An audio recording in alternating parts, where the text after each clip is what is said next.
everybody. I'm Larry Ridley, and this is the NFL on EA Sports. Here we've got a couple of big targets who will try to be key contributors in both the pass and run games today. It's Olsen's Panthers going up against Graham's Seahawks. So let's get you up to CenturyLink Field in Seattle.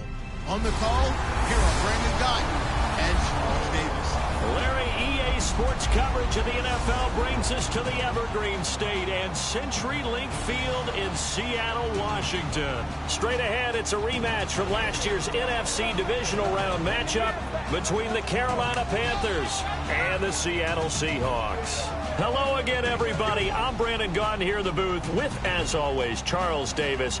Charles, a lot of times in the open, we focus on quarterbacks, running backs. What about the tight ends in this one? Well, I think LR identified it really well because the tight ends are matchup nightmares nowadays. Who are you going to cover them with? Because really, they are pumped up wide receivers who can flat out run and use their body to create bigger plays. Cover them with a linebacker, cover them with a defensive back. Either way, they feel like they have the advantage. The kicker, Graham Gano, set to put his foot into this one. And off we go from Seattle. This is fielded at the goal line. And it's a pretty good return here as he'll get it up to the 29-yard line. And now we see Russell Wilson and company take the field for Seattle. It wasn't the best game throwing the ball for Russell Wilson in Week 12. Heck, they were limited to just 5 points against Tampa Bay. He did run for 80, though, Charles, after running for 79 combined before that. So I guess the knee's okay. The knee's okay. The ankle's okay. He's had a number of problems with his legs throughout the season. But we've seen him getting better and better in recent weeks. So it's not surprising to me that he could run around a little bit better and make some plays that way.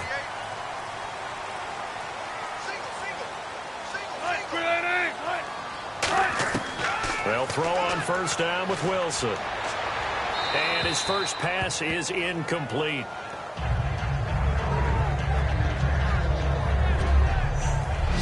The starters for the Seahawks of Seattle on the offensive side. Charles, they could use a big game from Thomas Rawls. And they really loved what they got out of him last year because an undrafted player is not supposed to give you nearly 6 yards a carry in production, and that's exactly what he did. They need a big game out of him, and they expect it. So they're still at the original line of scrimmage here. 2nd down and 10.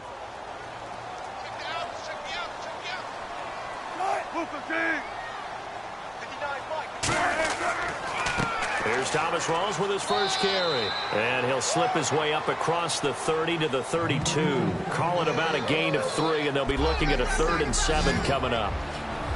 And the starting crew defensively for Carolina. Charles Johnson off the edge. A long day for any offensive tackle.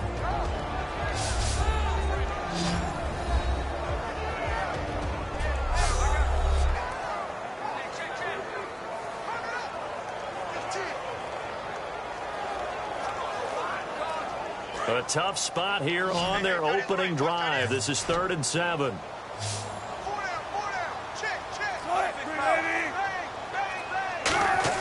On 3rd down, Wilson. He's going to leave this for his running back. It's complete. He lost 2, and it brings up 4th. If you're a selfish player and you're throwing the ball, you're cool with the completion. Maybe not so cool with the yardage loss, though, huh? Yeah, you went backwards on the yardage. Hey, it kind of works like a sack for the defense there. Yeah, it's a really big play for them, right? Able to figure it out, sniff it out, and finish it off. So on now is the 11-year man, John Ryan, to punt it away. Back deep for the Panthers, Ted Ginn.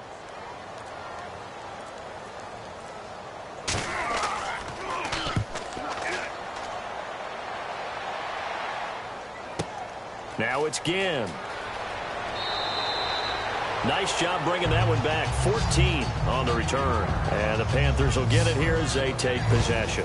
And now here's Cam Newton and the Carolina Panthers. And Cam was under 50% for completion rate in Week 12 in that loss to the Raiders. And, you know, this team, Carolina, not mathematically eliminated, but let's face it, at 4 and 7, they're in a tough spot. They're hanging by a very thin thread right now, partner, because think about the other teams in their division and the momentum they're gaining. Atlanta's setting the pace, but New Orleans has gotten better in recent weeks, and Tampa Bay, they're on a nice little run themselves. So They have no margin for error, and last year, every break went their way. Ball bounced their way big time.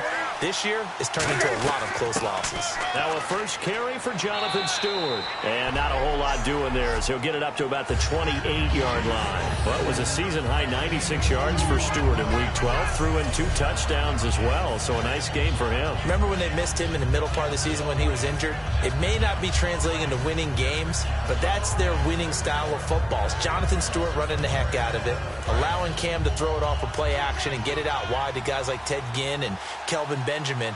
And while they're not getting the W's right now, that's the Jonathan Stewart that we knew at the beginning of this season.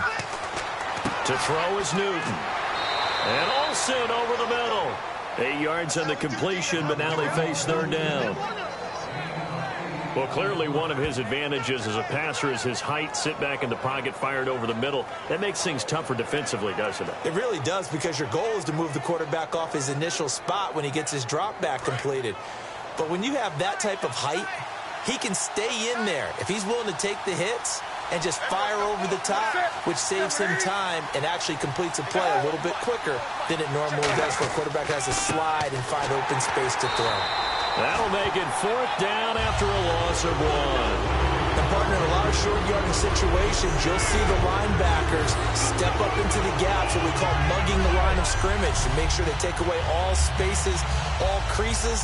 That one worked really well for them. Now only needed a yard, instead went backwards. Here's the Panthers punter now. Back deep for the Seahawks, the all-pro returner from 2015, Tyler Lockett.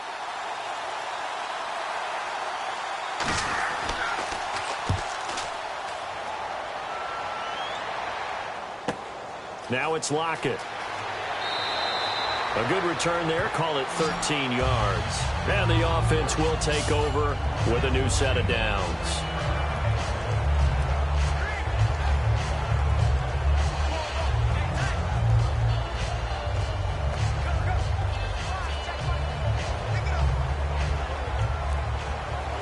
And the 11 on offense coming back out for Seattle, and maybe a little tired, maybe a little jet lag. The Seahawks have traveled over 27,000 miles this season, and the 5,000-mile round trip to Tampa was their second jaunt to the East Coast in 3 weeks. I've never met a team in the NFL that's less concerned about their travel than the Seattle Seahawks. And that's good. And that's good for them. And you're right. They could be tired. They could be fatigued. As you said, second time in 3 weeks. You'll never hear it come out of their mouths. Their head coach, Pete Carroll, whatever you put in front of us, we'll deal with it. Let's just get on the plane and go play. And I think it serves them pretty well overall.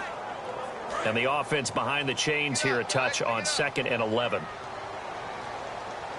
They'll come out in the pistol.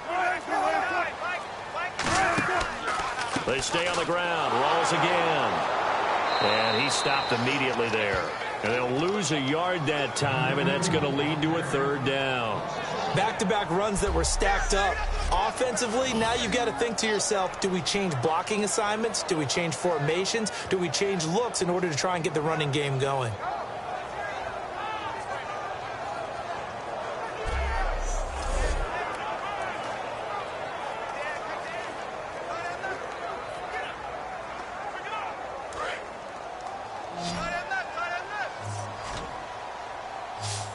And the Panthers bring in their nickel set as they try to defend here on third down. 5 defensive backs.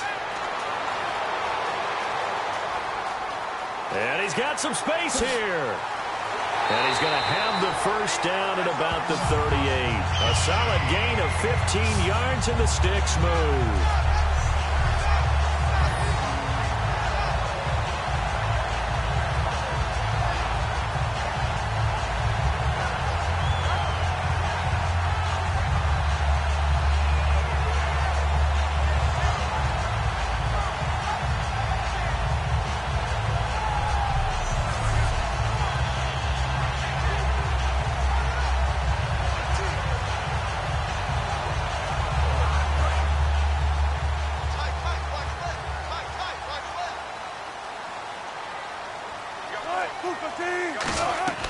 First down, this is Rawls.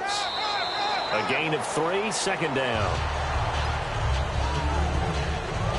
The emergence of Thomas Rawls out of Central Michigan Chalk one up for the scouting department of the Seattle Seahawks. Yeah, absolutely. I mean, last year averaged 5.6 yards per attempt. Most in the NFL. Of course, then he had that nasty ankle injury.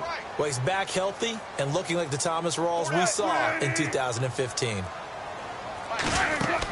They go again with Rawls. And he'll push this forward only to about the 42-yard line. Just a 1-yard pickup there, and it's going to make it 3rd down at 6. The best defensive linemen, they play with great leverage so they can get low and not get bowled over by offensive linemen. They have excellent hands. They can throw people off on a play.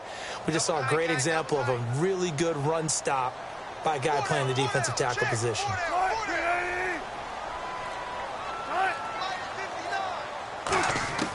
From the gun on 3rd down, Wilson. He finds his man, Baldwin. And he's going to have a 1st down as he's brought down at the 44-yard line. I don't care how many times you tell the story, it never loses its luster for me.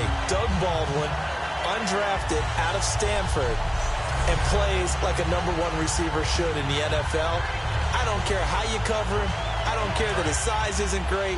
He's the one that typically comes up with the football. Absolutely. His roots go all the way back to Gulf Breeze, Florida, where he's from, right on the water near Pensacola. And then, of course, to Stanford. And, boy, he's been good. Wilson going to give to Rawls. And able to push his way forward here for a good little gain. It's a 6-yard pickup, and it gets him to 2nd and 4. This drive is turning into an extended one, and the guy carrying the ball, he's becoming more like a body blows guy. Every carry is putting some damage on the defense. So after a while, I'm not too sure how many guys are going to want to run up and tackle him.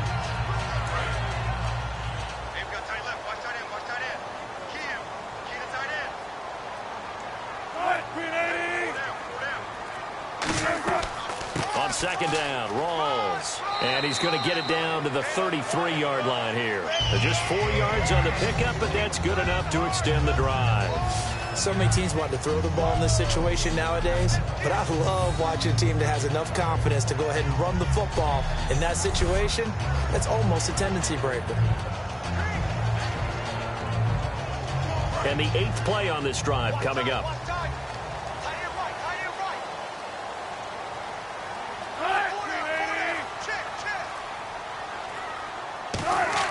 Now Wilson on 1st down. He's got time. And he just gets rid of it. Throws it away. A wise move there. Looked like nobody open. Now 2nd down. And nobody was open downfield there. Looked like a pretty clear throwaway.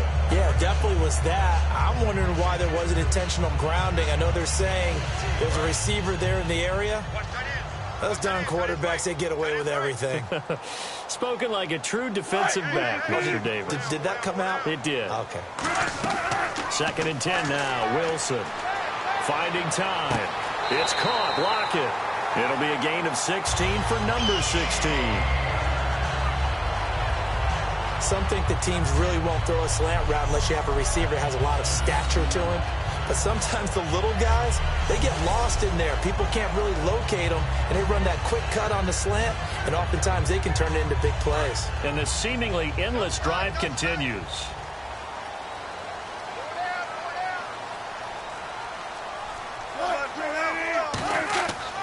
Back to the ground attack. It's Rawls. So he got free of 1 tackle but couldn't do a whole lot else. Give him 3 on 1st down.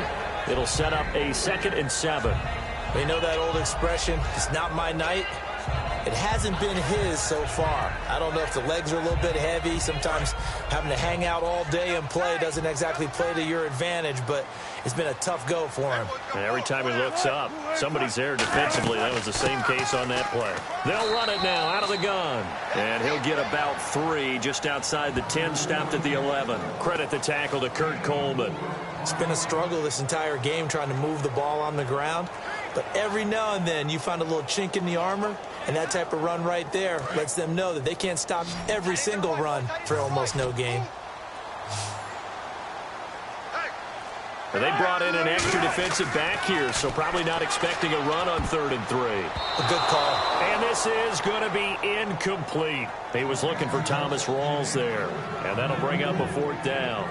I'm not sure we could spot any tendency here on this third down. They could have run it or passed it. Either one was available. They chose to try and get it through the air, but they were unsuccessful. On is Hauschka now for the Seahawk field goal.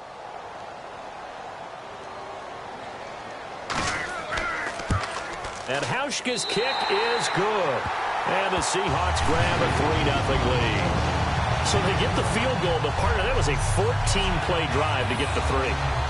Normally when you hold the ball that long, run that many plays, you end up in the end zone. There's a breakdown on the defense. Something happens.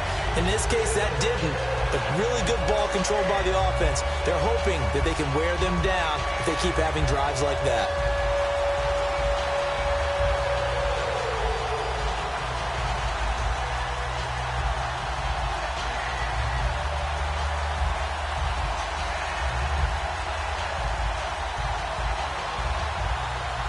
Now after the made field goal, Hauschka back out onto the field to kick it away.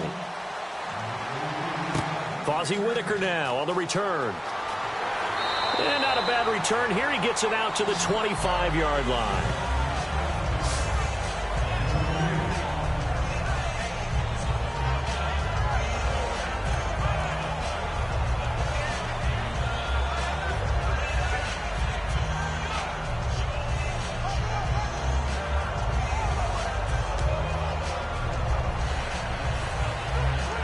And the Panthers coming out now. And a 3-and-out on that first drive. We'll see if they can do better here. They should have a better opportunity because the nerves should be settled now. That first series, everybody goes out with a little extra emotion. So now... And Stewart lost the football. It's loose.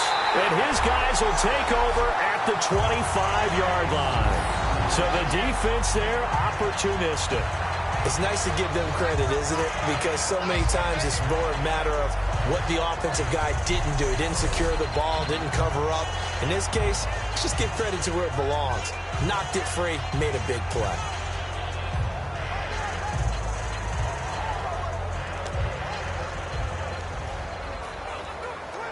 The Seahawks offense now, they get set to go back to work. And they had 3 points last time, but they didn't want 3 points because they were well within range of scoring a touchdown. We'll see if they can do better now. I'm with you on that one. Let's just go ahead and be frank about the whole thing. The only one happy about the 3 points. The kicker. Exactly. He put it through the post. That's going to help him at contract time. But that offense, they're thinking, let's get in the end zone this time. I don't know if that helped him at contract time. You could have kicked that one through. I don't know about that. Toe bash. I don't know about toe that. Bashed it. Super toe.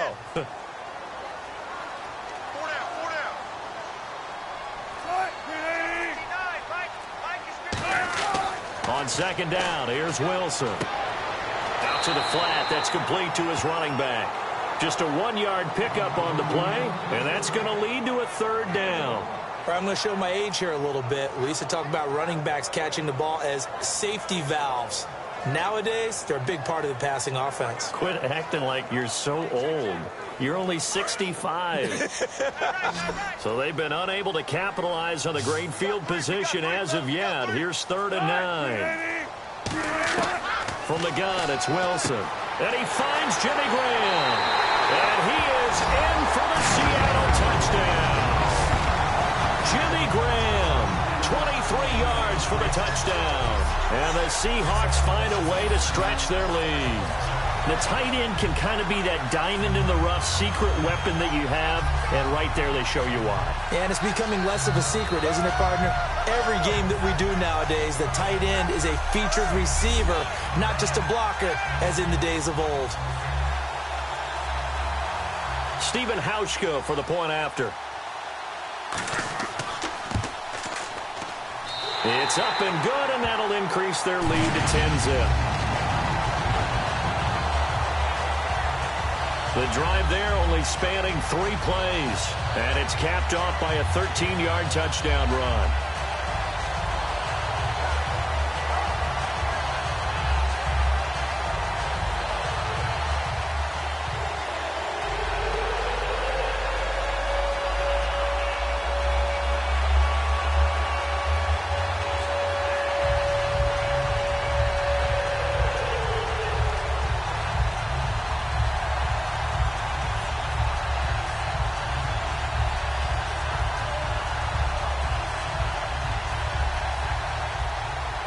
Hauschka now to send this one away following the score. That'll be taken in the end zone. And no run back here. This will be a touchback, and it comes out to the 25-yard line.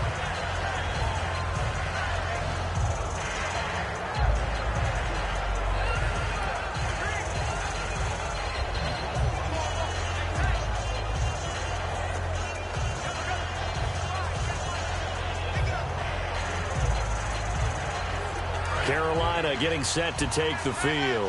And the turnover last time, that's sort of been symptomatic of their struggles here in this one. Big word. I like it, though, because you're exactly right. Like that, don't you? All game long, they've struggled moving the ball, turning it over on the last possession. So we're getting symptomatic.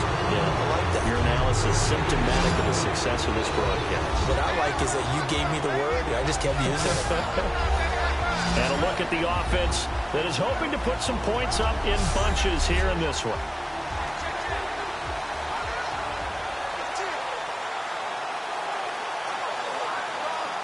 Offense still needing 10 yards. Second down.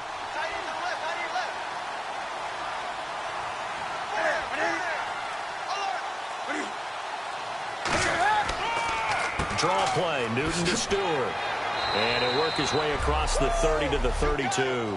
It'll be a gain of 7, and they get it back to a 3rd and 3. Have they come up with a nickname for just Jonathan Stewart? Remember when it was double trouble when he's running with D'Angelo Williams in Carolina? But, boy, what a year he had in 2015. Yeah, it was just 11 yards shy of 1,000, so close, but kind of stepped out of that shadow, didn't he? Certainly did, and gave the Panthers a real identity running the ball. So second down was a run play. Now let's see what they do on third.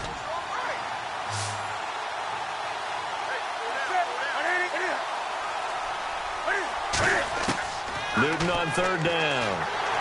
Nowhere to escape, and he goes down. Cliff Averill in there to drop it for a 6-yard loss, and that'll lead to a 4th down. Now, that was just absolute perfect man coverage.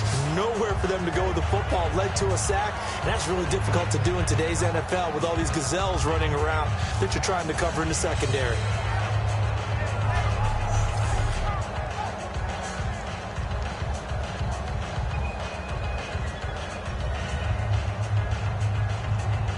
Here's the Panthers punter now. On for his second punt. He'd take a repeat of his first.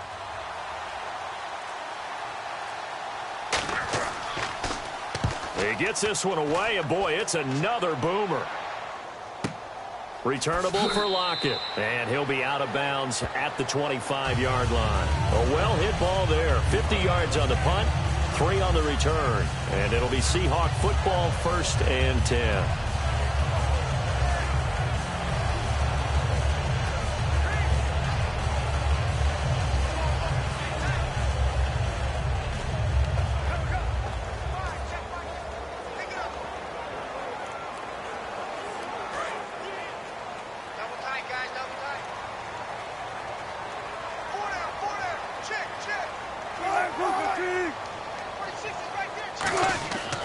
They start on the ground with Rawls. And he'll work his way across the 30 to the 32. 7 yards on the pickup there, and it'll leave him with a 2nd and 3. Offensive linemen love creating space for their guys carrying the ball. But when that guy also breaks tackles and creates extra yardage, they almost feel like he's one of them, and they really embrace him.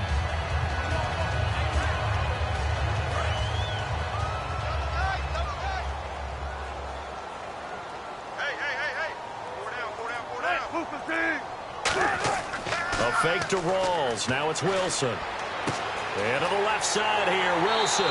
And he's able to take this one up to the 35-yard line. A gain of 4 that time as the drive continues.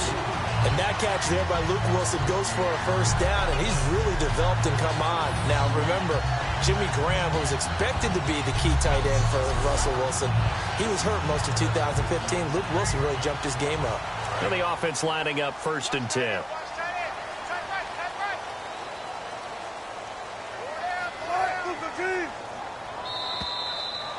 At the end of 1, 10-zip our score. We'll be back to Seattle right after this.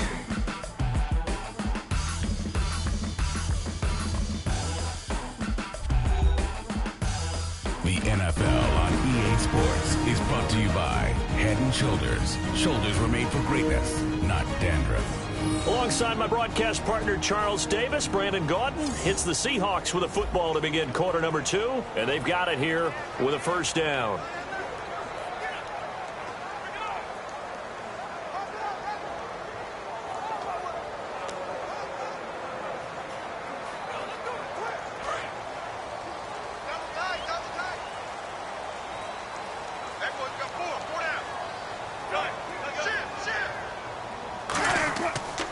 Wilson, a give to Rawls. And unable to get downhill there as he'll take this up to about the 37. 2 yards on the pickup there. It'll be 2nd and 8. That's a good play by the guys on the defensive side of the ball. Held him to a gain of 2. And that changes the playbook a little bit now for the guy calling plays. 2nd and 8. Now he's got to probably think about going to the air instead of maybe staying with the ground game.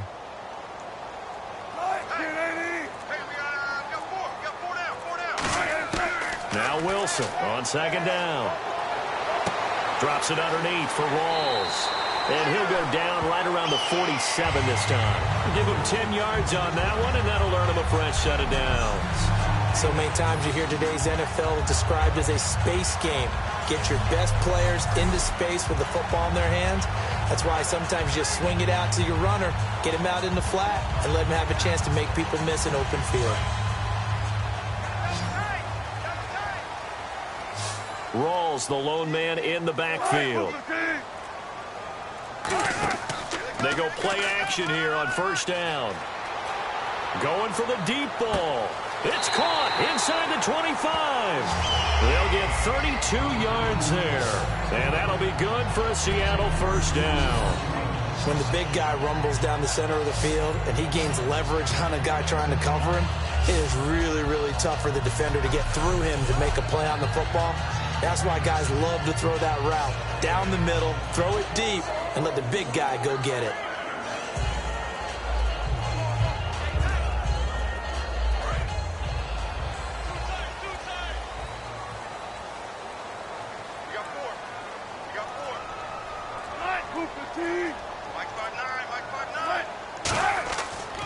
They give it to Rawls. And able to fight forward inside the 15 to the 13. A good run there on first down, and it'll leave them with a 2nd and 2. Some runs are blocked so well, you almost forget that someone has to carry the ball to gain the yardage. The leverage by the offensive line to create space up front, really well done. And here comes play number 6 on this drive.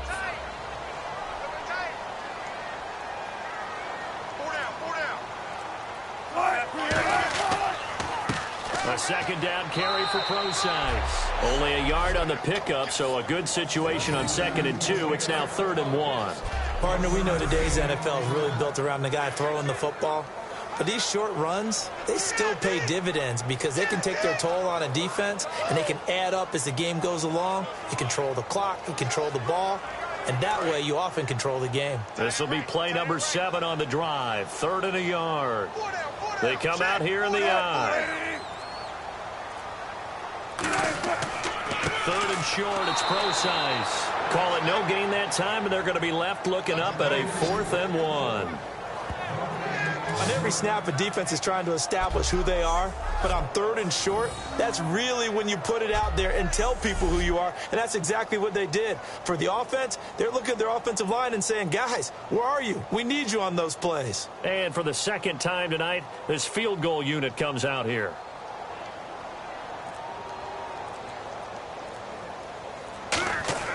And the holder's going to keep it. He's going to try to run for it. And they're able to pick up the first and keep possession. Give him 2 yards on that play. And the decision to go for it pays off. They've got a 1st and goal. I'm well aware this is not basketball, but this feels like full court pressure. Never getting out of that the entire time. Just stay on top of them. With that lead, go ahead and fake it and continue to try and build on it. Yeah, first half, as you said, you've got that lead, but they want a bigger cushion here. They're hitting the gas pedal hard. They'll try to run with Rawls. And he is going to lose yardage here. That's going to go as a loss of 2, and it'll be 2nd down. One thing I know, defensive coaches love it when they don't have to invite their players to the party. This strong safety, you never have to ask him twice to help in run support. He's going to arrive and in a bad mood. And a really long drive here, and it goes on and on.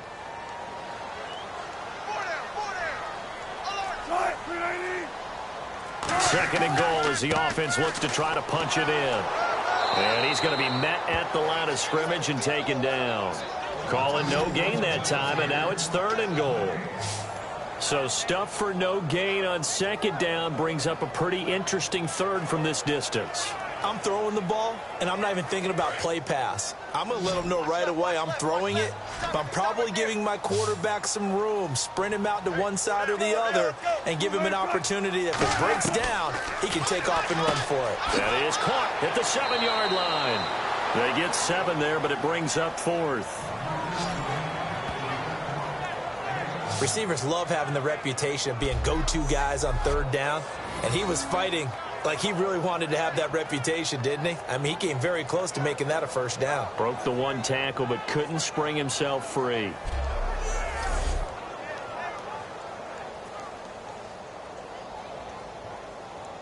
And for the second time tonight, this field goal unit comes out here. From the right hash, and this one just a chippy.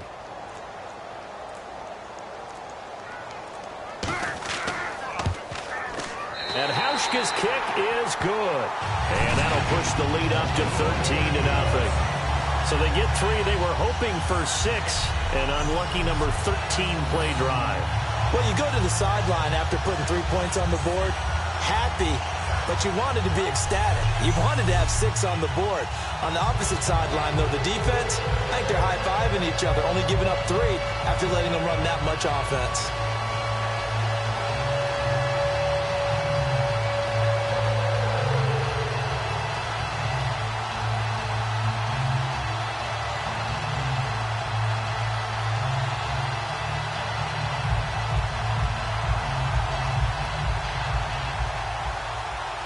Now after the made field goal, Hauschka back out onto the field to kick it away.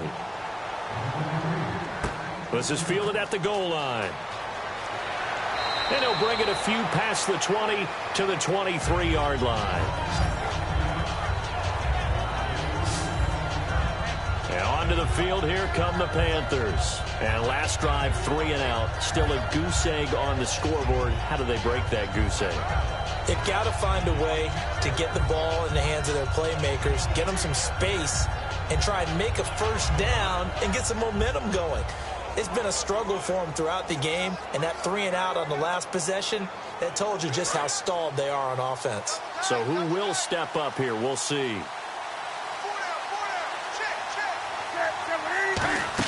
They'll start the drive with a run by Stewart. And he'll go down right at the 30-yard line. A solid run on first down. Gain of 7 leaves him with a 2nd and 3. First play of the drive, let's give credit all around. Excellent blocking, but the guy carrying the ball, he was the finisher. A really nice run.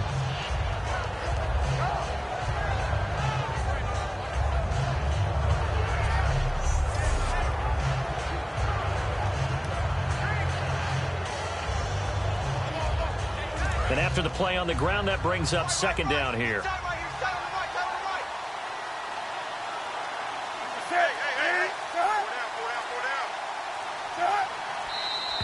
Now whistles. Flag down, and I believe one of the Panthers got moving early. False start, offense.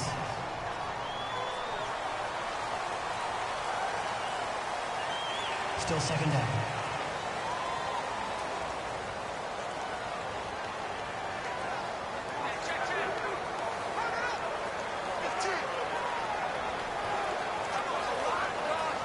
And they still need 8 yards for the first here on 2nd down.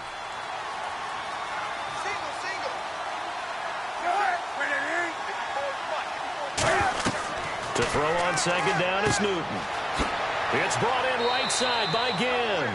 And he's brought down, getting this one up to about the 35. For Ted Ginn, 10th year in the league, and had his 4th career 100-yard game in Week 12. 115 and a touchdown. There's something about Ted Ginn being in a Carolina Panthers uniform, isn't there? If you trace his career arc, because he has been other places, his best years always in a Carolina uniform. And that catch he made against New Orleans on a Thursday night a couple weeks ago, I think that's the catch that really has activated him for the rest of this season. Here's Newton, and nearly picked off. Surprising to see a defender of his caliber let him get away, but it does get away and it's second down. All right, Brandon, we've got a minute here. Let's talk about some of the top performers from last week, and I'm going to start with Tyreek Hill with the Kansas City Chiefs. What he did, phenomenal. The first rookie since Gale Sayers in 1965. Rushing touchdown, receiving touchdown, return touchdown. Who else you got? Okay, I'm going to go ahead to Mike Evans, the wide receiver with Tampa Bay.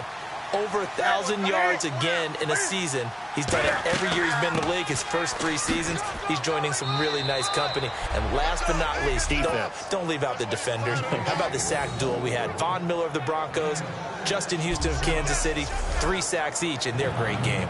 And once again, leverage wins. The offensive line, lower than the defensive front.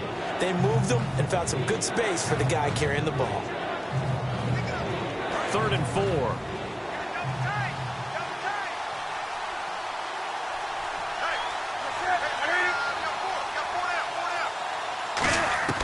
From the gun on 3rd down, Newton. And caught left side, Olsen. The completion there winds up a wash, and it'll bring up 4th down. Brandon, just mark that under the category of just not successful. Trying to throw the ball, just didn't work on that one. Completed it. No yardage.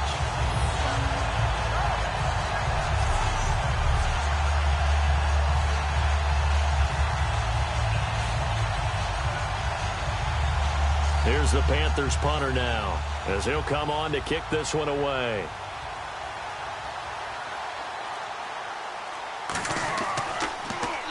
He's been a busy man here in this first half as he gets it away.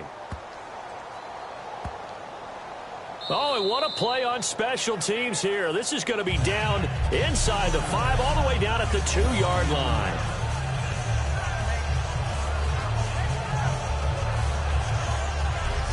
Here's Russell Wilson and the Seahawk offense now getting set to go again. He's played a pretty clean first half, a touchdown, no interceptions.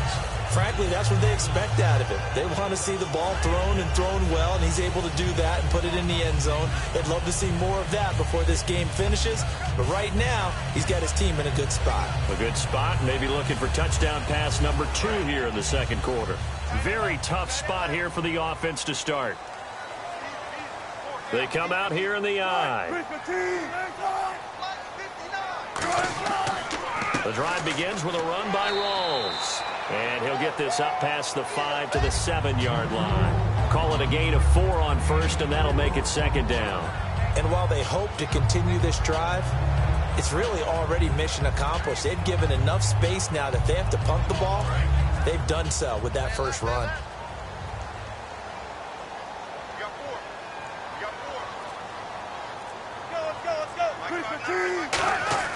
On second down, Wilson.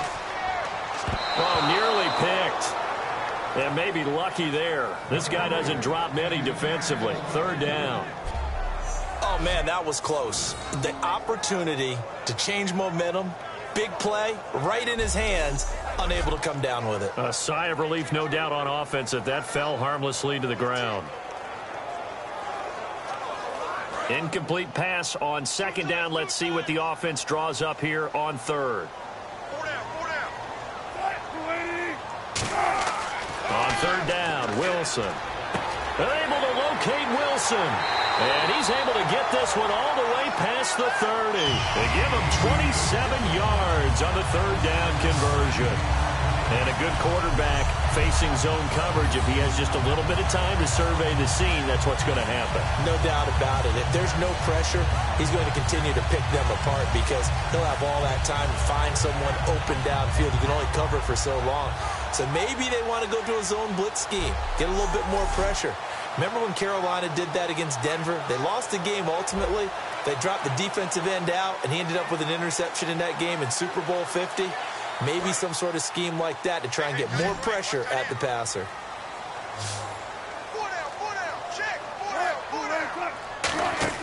On 1st down, Wilson surveying the field. He hits Baldwin right side.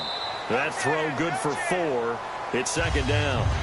Week 12 for Baldwin, playing back in his home state. He's from the Pensacola area. 7 catches, but just 34 yards. And that's unusual for him because his run-after-catch ability helps separate him from other receivers because he can catch it, make a move, run through traffic because he's a strong guy. So when you hold him to 34 yards on 7 catches, you're doing something right on defense. To throw again is Wilson. They'll lock it with a grab over the middle. And he'll be taken down, but not before he gets into enemy territory. A good gain of 14 there, and it moves the chains. And when you're playing a quarterback with some experience and some moxie, you enter the danger zone when you decide to blitz him because if he's able to diagnose as he did on that play, he can hurt you downfield. He reads defenses so well, doesn't he? He really does, and the best part about that play for him, I don't think that was his primary target. I don't think so either. I think he had the read, figured out where the blitz was coming from, and went to a secondary target for a really nice game. They'll run with Rawls. Give him a couple on the carry there, 2nd and 8. But I think we know by now that every run is not going to be broken and get all the way to the end zone. But these short ones still have their value. You can still set up your play action and throw the football. You control the clock because you have the ball and they don't. And often the physicality sets the tempo for the game. Again, Rawls. He's been busy tonight. And he's brought down. Give him 11 yards that time and a new set of downs. A really nice carry there by the Flint, Michigan native Thomas Rawls. A transfer from Michigan back to Central Michigan. Got overlooked in the NFL draft when he came out. Ended up being a priority free agent. And boy, what a rookie season he had before injuring an ankle. This guy is something else. When he gets going, their offense really responds.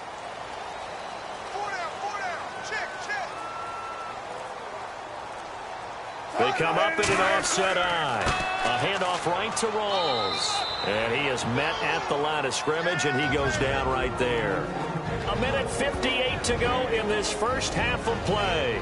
Back to CenturyLink Field after this.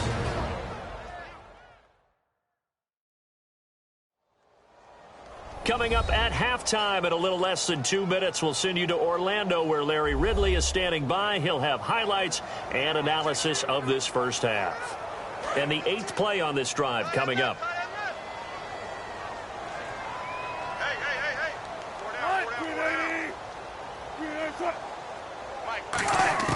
Now they'll throw it with Wilson. He's got time in the pocket. And left side here, it's Graham. And he'll be a little shy of the 25 here at the 26-yard line. It's a 10-yard pickup, and it moves the chains. For Graham, he hauled in 6 catches in Week 12, 67 yards. And by the way, a happy belated birthday to Mr. Graham. Turned 30 on November 24th. Oh, that's very nice of you. You're so considerate. I like that. Well, thanks. And you know what be here all week. And you know what else he really likes? What? His health. Yeah, absolutely. His knee is back, totally sound. He's running around like the Jimmy Graham we knew in New Orleans and making those big-time plays where he goes over the top of everyone to catch the ball. Now Wilson on first down. This will be caught inside the 10. And he gets it all the way down inside the 10 to the 5-yard line.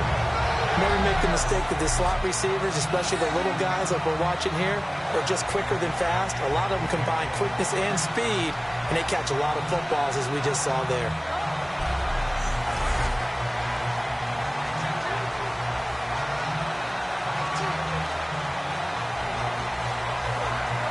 Creeping up on a minute to play in this first half. Everyone come forward. 4 down. Right. Move the team. Right. Mike 5-9. Out of the gun. Here's Wilson. And this is going to be incomplete.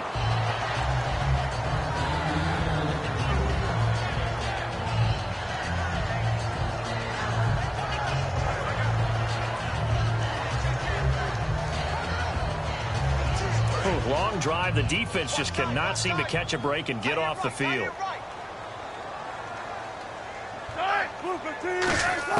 Throwing again here. Wilson. Looking left sideline, but it's incomplete.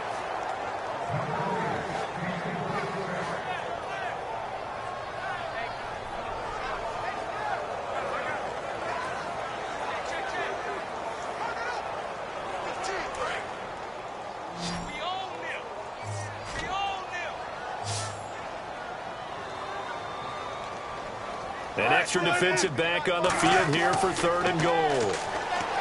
Now it's Wilson. Nowhere to escape, and he goes down. And now we get a timeout called on the defensive side of the ball by the Panthers. It's just their first, so they'll have 2 remaining here before we get to halftime. So a defensive timeout, chance to regather, regroup, and get set as we resume action.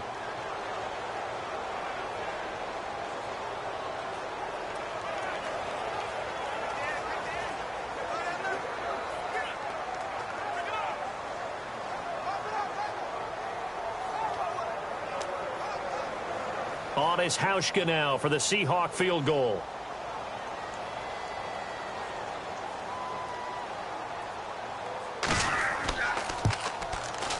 And Hauschka's kick is good. And that will swell the lead to 16.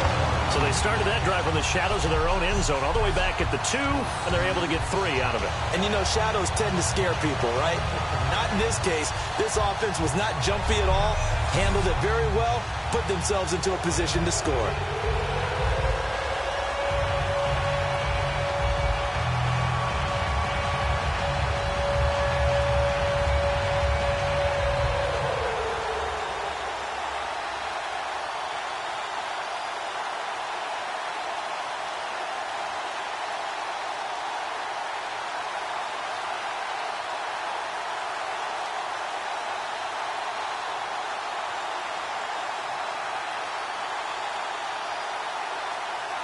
Now after the made field goal, Hauschka back out onto the field to kick it away.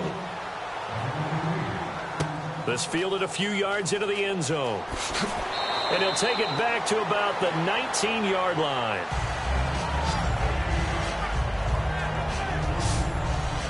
Now the Panthers offense, they get set to come back onto the field. And what do you think goes on here in this situation? If you got the football, you're trailing, you're back in your own territory with just a little time. Do you try something? You're thinking about jump-starting your team, right? You just mentioned they're down. They're trying to get back into the game. But you got to figure if something goes wrong, you may have put yourself in a spot where you may not be able to come back in the second half. Managing risk, this is a big decision here.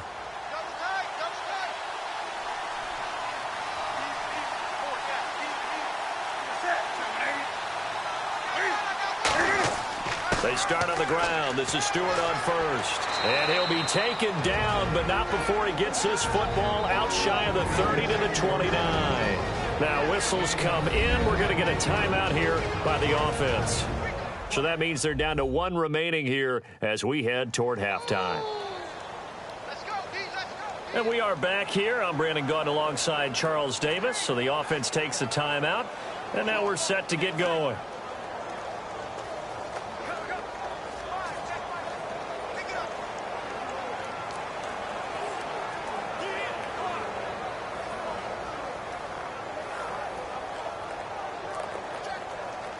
So they pick up the first down after the run, and now they approach for the fresh set. They'll come out in the pistol. They go back to Stewart on first. Oh, he bowls over him. And he'll fight forward maybe to the line of scrimmage, but that's all. No gain on the play there, second down. Now hold everything here. We're going to get a timeout by the offense. And with halftime on the horizon, they'll be out of timeouts from here forward. And we're back. The offense had a chance to talk things over. We'll see what they come up with here on this next play.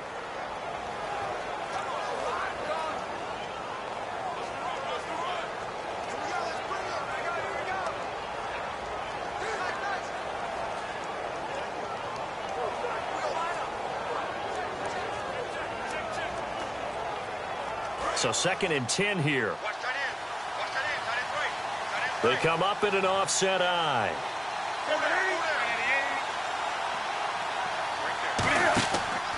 Now a 10th carry for Jonathan Stewart. And he'll take this up near the 35, maybe the 34. It'll be a pickup of 5, and that leaves him with 5 more. 3rd and 5 now.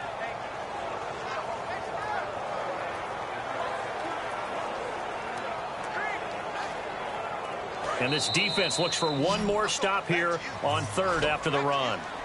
So we reach halftime in what's been a fairly one-sided game so far. As we send you across the country to Orlando, standing by there, Larry Ridley with our EA Sports Halftime Report. Larry? Thanks, Brandon. Thanks, Charles. And welcome to our EA Halftime Report. I'm Larry Ridley. The Seahawks are happy to be sitting in the locker room with a lead. The Panthers won't panic either. They know they just need to take it one play at a time. All right, let's roll those highlights. Offense on the field now after the fumble. Graham's got the reception, and this play goes for a score, pushing the lead to 10. Panthers now late in the first quarter. Avrill's going to push his way to the QB here. This will go for a loss of 7.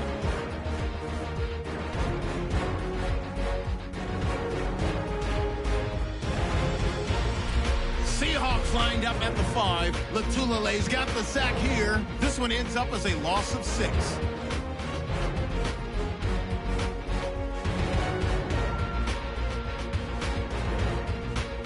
So that'll do it for us here in Orlando. For the call of the second half, let's hand it back over to Brandon and Charles. Brandon.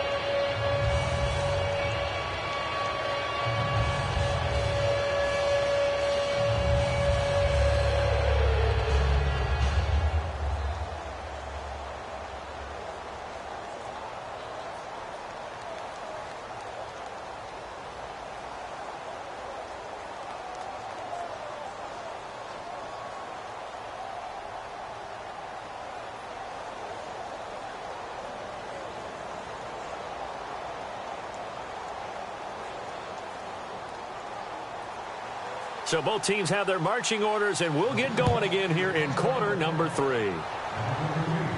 This fielded a few yards into the end zone. And he'll take this up past the 20 and down at the 22-yard line.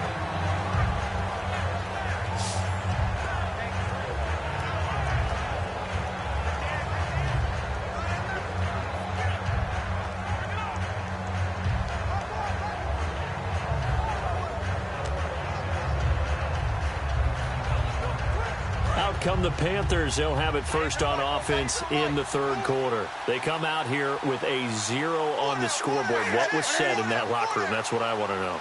I would love to have been in there because we often have the feeling that there's a lot of shouting, screaming, people upset. But typically, halftime locker rooms are a lot more clinical than that. And in this case, are they upset that the plays weren't working because of execution, or did they think they were just bad plays to call? Yeah. We'll find out pretty quickly here if they feel like they had something going, but they just need to do it a little bit better or not. We'll find out.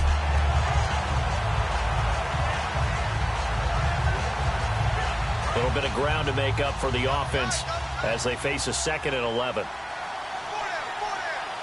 Stewart is the lone setback. And they'll give it to him here. And he is going to lose yardage here.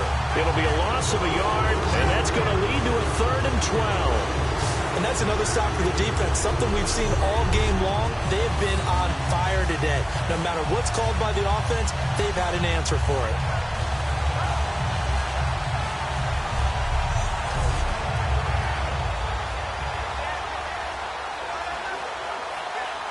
The offense staring at a 3rd and 12 here.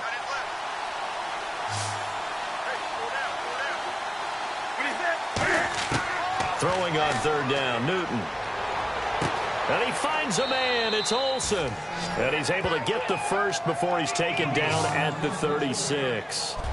And he's the epitome of what we call the move tight end, a guy that you can line up anywhere, in the slot, out wide, in tight, doesn't really matter because he has such great skills. You want to utilize him in all aspects of your passing offense. And there he was in the slot for the catch.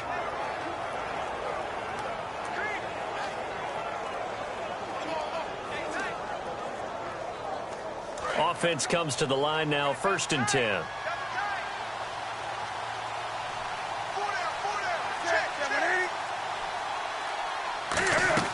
They'll run it now out of the gun. And he'll take this one for about 4 up to the 40. Not a run that you're going to write home about, but still a good first down run. That's what an offense calls staying on schedule. 3 to 4 yards on first down, you're set up very well for the rest of the drive. Second down following the run. Again, we'll see the pistol here. This is Stewart again. And he'll push this forward only to about the 42-yard line. It'll only be a gain of a yard, and it sets up a third down and 4 now. I do know from experience that when you slow down someone's running game, you're now doing the dictating on defense. And guess what? Now you're getting ready to tee off on their quarterback because they have to throw it all the time. But you still have to be alert for the draws and other plays of that nature to make sure you don't get hurt. From the gun on third down, Newton gets it to Benjamin. It's caught. And the play goes for 19 yards. Gives him a new set of downs. He's such a good route runner. Shows it there on third down. Very proficient and a good pass. And you know what I've observed over the years in the NFL? The better a route runner you are, the more confidence your guy's going to have in you to go to you in important times because he can trust you being in the right spot, and they connected there and picked up a first down. Fresh set of downs here.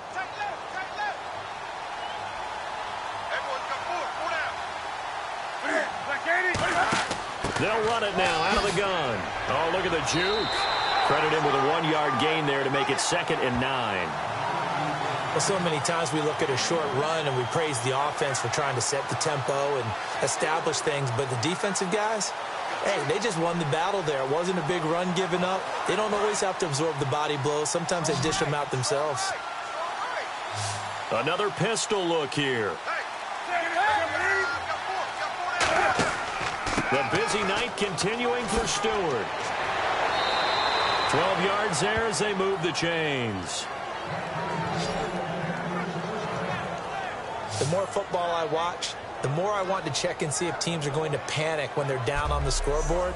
And this team has shown no signs of doing that. A lot of the time, they come out after the half. Things haven't worked so well in the first go-around. They want to throw the football like crazy. But the way to open up throwing the ball is to run it. And they've run it well here to start the second half. They come up in an offset eye. Now Stewart on first down. Down to the 25. 2 yards on the carry there. It'll be second down.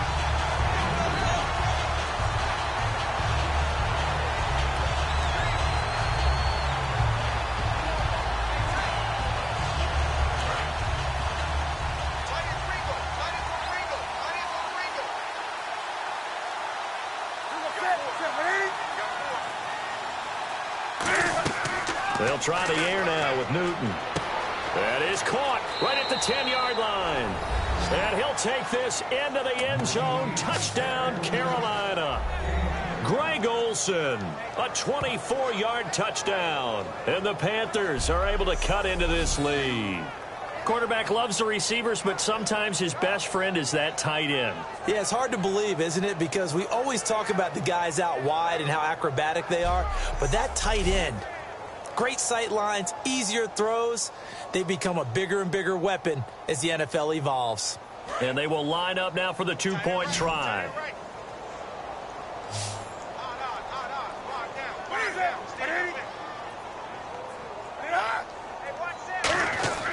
Cam looking to throw. And no, it falls incomplete. So the two-point conversion no good.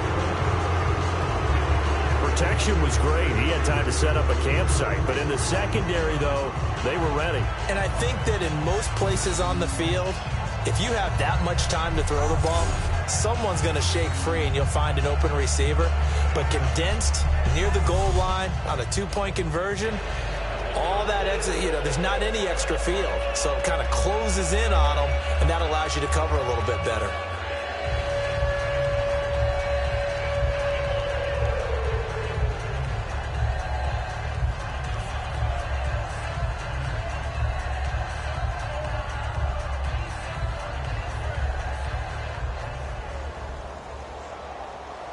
Gano now following the touchdown here to kick it away.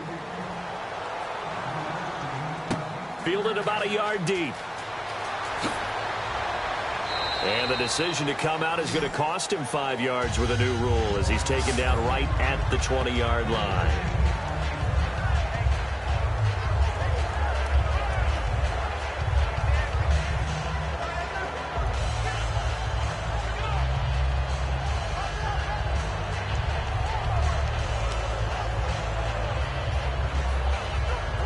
Now we take a glance at the offense as they work their way back out for their first possession of the second half. And last time they got 3 points, but it was a chip shot field goal. And when you go to the sideline after a chip shot field goal, maybe the offense not too happy. It's a balancing act, isn't it? Because you're exactly right. They're none too pleased that they didn't punch it in for 6 points. But they also have to remember they did put points on the board. 3 points is 3 points. And in this league, you take points when you can get them. Not easily done. And ready now for 2nd and 9.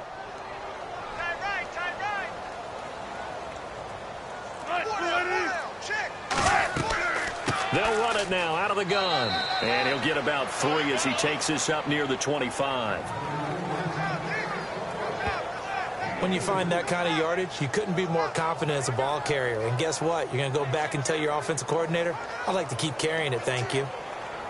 So they run it on 2nd down. Now let's see what 3rd down brings here for the offense.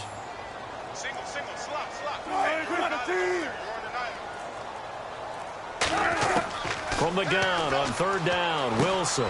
He's got Lockett. And he's able to get it to the 31, and that's enough for the first. Would it be safe to say that as precise as routes are supposed to be run in the NFL, maybe they're not quite as precise in college ball? That's accurate, yeah. And I think we saw a college route in the NFL there. Just find the soft spot, find the dead zone, and find the first down. And that's what he just did.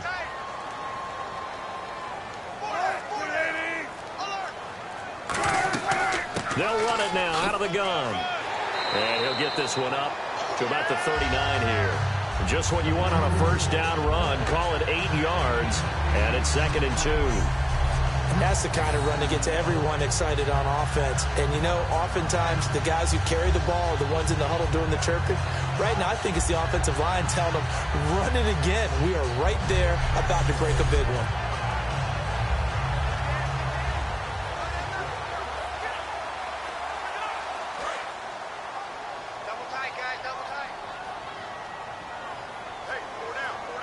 They come out here in the eye.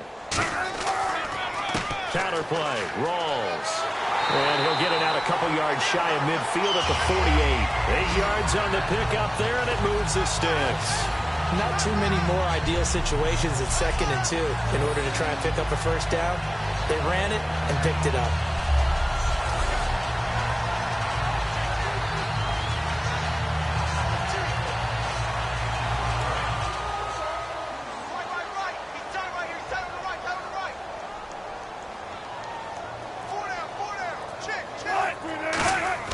Throwing now, Wilson on first down.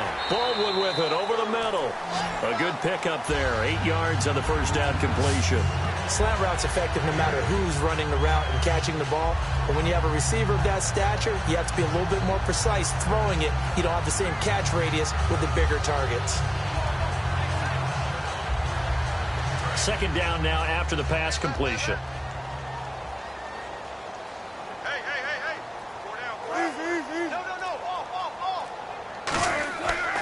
Rolls. And he's going to get stopped up quickly. Give him a yard down to the 43. Tackle made by K'Wan Short.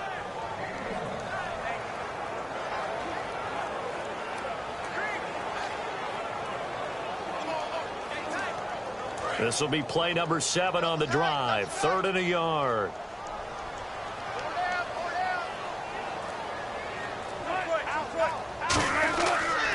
Wilson going to hand it to Procise. And he will have a first down here at about the 40. Only 3 there on the pickup, but that's enough to move the chains.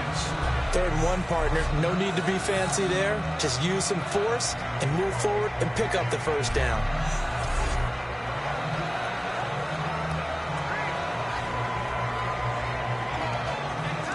And a new set of downs here after picking up the first on the ground.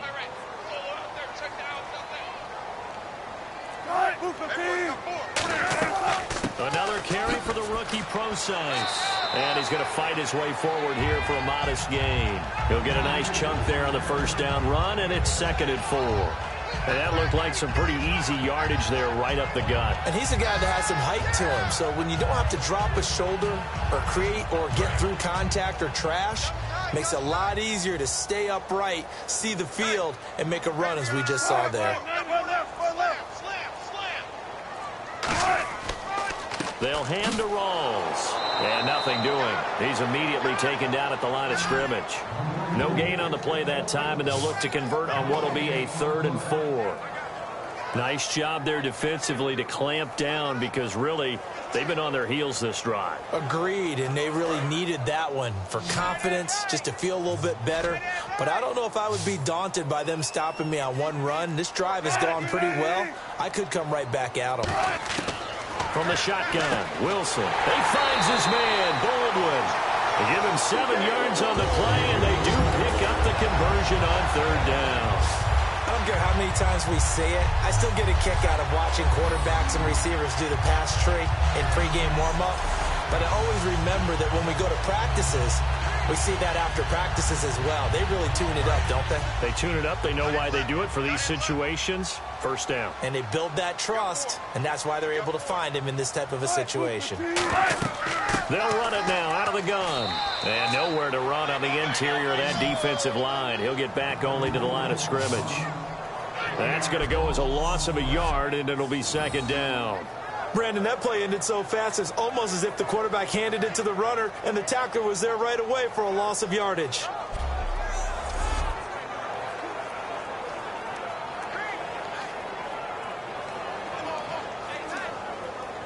Well, just play after play after play on this long drive for the offense. 4 down. Rawls, the lone man in the backfield. On 2nd down, here's Wilson. His throw caught at about the 5.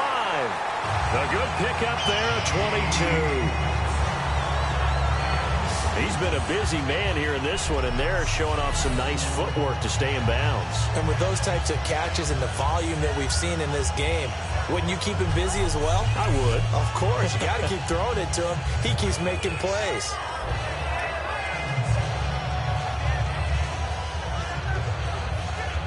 So after that big gain, let's see what else the offense has up its sleeve.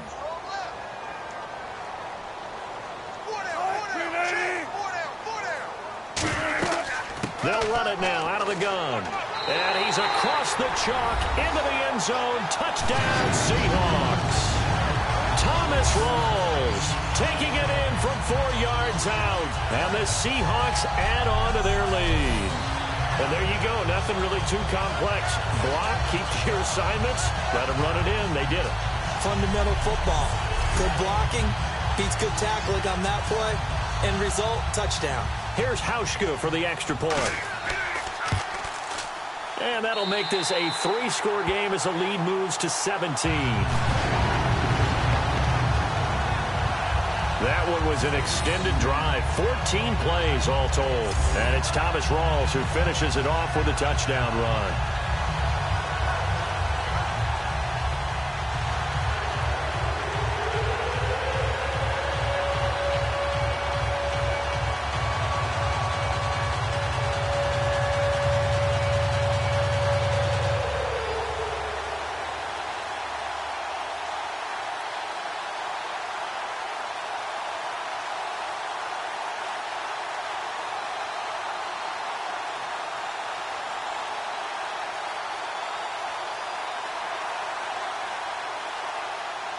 Hauschka now to send this one away following the score. On the return, it's Ted Ginn Jr. And he'll be brought down at the 23, make it the 24-yard line. The Seattle defense getting set to go. And they gave up a touchdown last drive. You kind of need to hit the reset button after every touchdown given up, Charles. I love that. And the way that you phrased it is perfect because from series to series, you can reset how the game is going to go. If you gave up a touchdown before, it doesn't mean you have to do it again. And if you made a great play before, you have to reset again anyway because they're going to attack. So I love the way you phrased it and put it out there. That's what they have to do in this series. Not like when you're playing a video game. You can't hit the reset button here. Let's go. No, you shouldn't anyway, that's for sure. Looking to get the ground game going with Stewart. Nowhere to go that time. Might have gotten a yard up to the 25. Making the stop that time, Bobby Wagner. And that's why you see a lot of teams that like to play 4-3 defense, especially against teams that run the ball really well, because you count on your defensive front, the tackles and the ends, to eat up the blocking in the offensive line and keep that guy in the middle clean so he can roam through the football and make a tackle. In this case, he introduced himself and said, "Hello, my name is Mike." On second down, they run with Stewart, and he'll go down right at the 30-yard line. Call it a gain of 5 that time, and they'll be left with a 3rd and about 4. Frustrating for a defense, energizing for an offense. Finding a way to create that type of yardage in your running game, that'll make the guys carrying the ball very, very happy. And this should be the final play before the quarter ends. So they'll get a little extra time to come up with his 3rd down play as we played 3 quarters. We'll return with more after this. You're watching the NFL on EA Sports. Back now in Seattle, Washington. It's the Panthers in possession of the football, but facing a deficit here as we get to the 4th and final quarter play.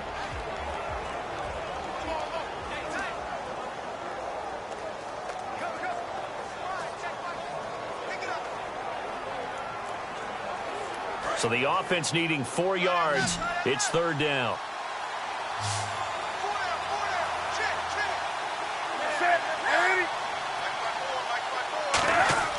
To throw is Newton. And Gibbs got it. And he's got the 1st down yardage before he's brought down at the 42. And Brandon, from our time in college football, where receivers weren't running the traditional NFL route tree, one thing they did learn: find open areas, find soft spots, and set up and catch the ball. And I think we just saw that there. Yeah, we saw that indeed, picking up the 1st.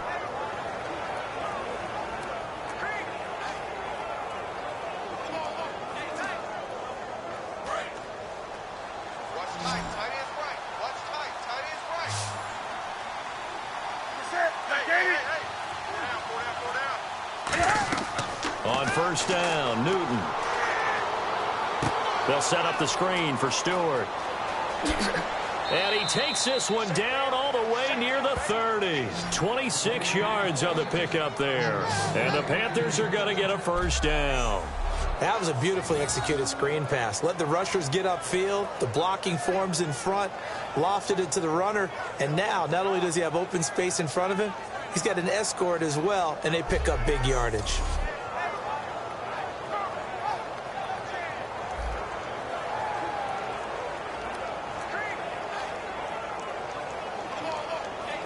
And now a 1st down following that long gain.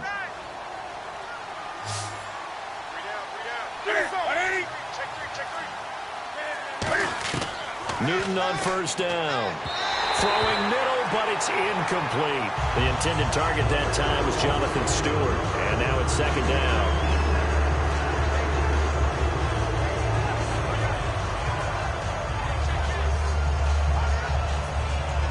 Second down now after the incompletion.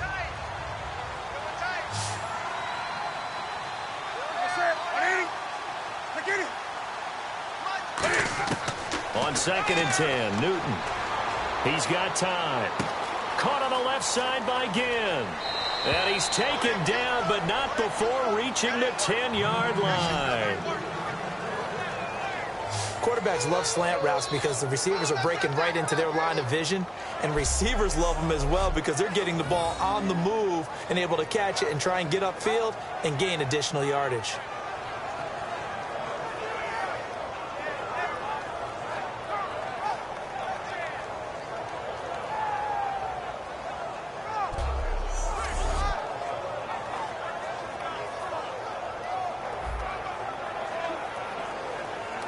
So after that big play, let's see if they can catch their defense maybe on their heels.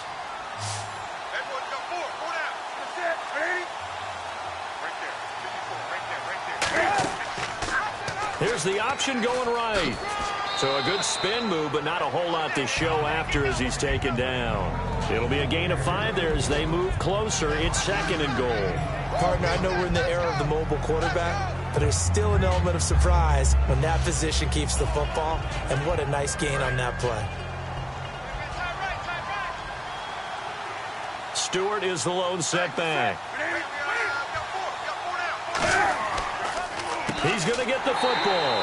And he stopped immediately there. They'll lose a yard, and it brings up 3rd. When you're putting together a formula for winning defense, it's exactly what we're seeing in this game. Controlling the line of scrimmage, attacking, and changing everything so that now they're playing in the offense's backfield.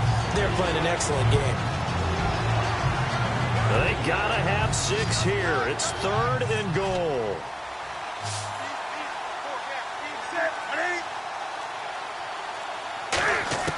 Now Newton on 3rd and goal. This will be caught just inside the 10. They'll give him a yard on the play, and that will bring up an interesting decision here on 4th and goal. Completed pass brings up a 4th down situation. Do you play analytics on this one? Well, you know, what do your analytics tell you about going for it here? I wonder what they would say. They tell me you're down by this margin 4th quarter. You're going.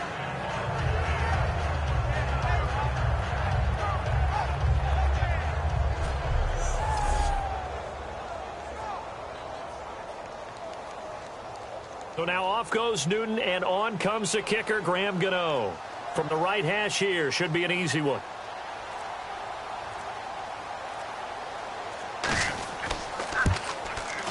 And Gano's kick is right through. And the drive will wind up yielding 3.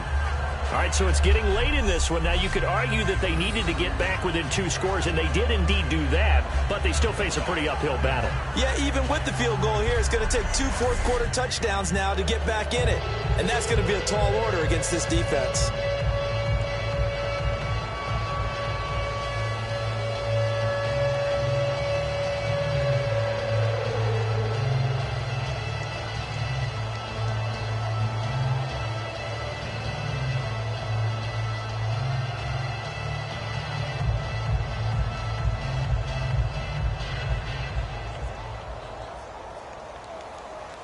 After knocking through the field goal, here's Gano back out there now for the kickoff. This will be taken in at the 1. And he'll make it across the 20 as his guys will set up shop at the 23-yard line. And Seattle now ready to march out of the field. And that last drive was very, very balanced, pretty methodical. You think they go that route again? I'm always of the school that until they stop me from doing something, I'm going to continue. And I think that that's exactly what they'll look to do. But the beauty is the balance that they've created sets up opportunities for big plays. Looks like a run, turn into a play action, and throw one deep.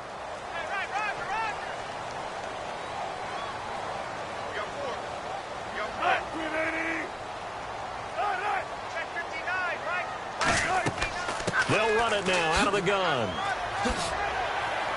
And he's brought down, getting this one up to about the 35. They pick up 12 on the play there, and they move the chains. When a coaching staff sees their team run the ball this successfully in the 4th quarter, they're really excited because you can plan for a running game all you want and want to press that advantage when you get it. But for the most part, it's a little bit of a surprise. And right now, they're going to keep that going, want to continue to grind out the clock because it's definitely in their favor at this stage of the game.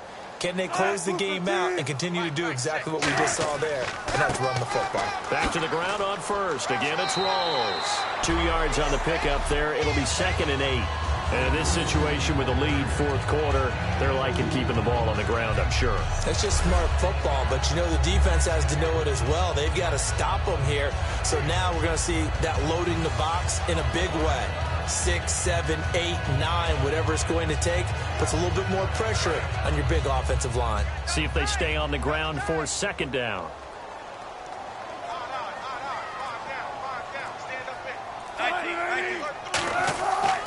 A running play for Rawls. And that play went nowhere. Losing yardage. It'll be back at the 36. And they'll lose a yard that time, and that's going to lead to a 3rd down. Doesn't matter who you're rooting for in this game. The effort of the man with the football, getting away from one and trying to churn forward and get some yardage, I really liked what he did there.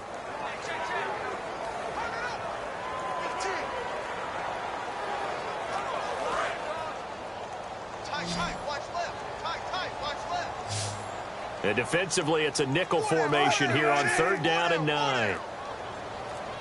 On 3rd down, Wilson finding time. And that is incomplete. C.J. Prosise was the intended target. And that brings up 4th down.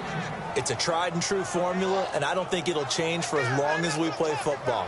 If someone's trying to throw the ball and you can put pressure on them and make it tough, that's only going to help your defense. Yeah, he sensed being hurried. He got rid of it before taking the hit, but incomplete.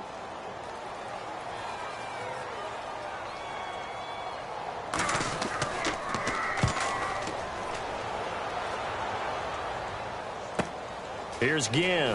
Oh, the spin. Sheds a second man. He's building up some momentum, isn't he? Almost outkicked his coverage there. 48-yard punt, but 10 on the return. And possession will switch hands, 1st and 10. The Panthers offense here, they get ready to head back on the field. And tough to win games if you're going field goal, field goal, field goal here. They got field goal last time. Now they'll be looking for a touchdown. They're looking for the big chunk now because, as you noted, the field goal, field goal, field goal way of doing it makes it that much harder and puts more pressure on every possession for you now. Go ahead and get 6 and feel a lot more comfortable about the position they're in. Bigger chunks. We'll see if they can get the score. Now a 1st down throw for Newton. Surveying the field. And that's incomplete. He dropped that one. It almost felt like he was disappointed he wasn't the primary receiver. Because we saw the guy scan the field, came to him on a check down, and running back's supposed to catch that one. He's supposed to catch that one indeed. Were his feelings hurt or something? I don't know what happened there.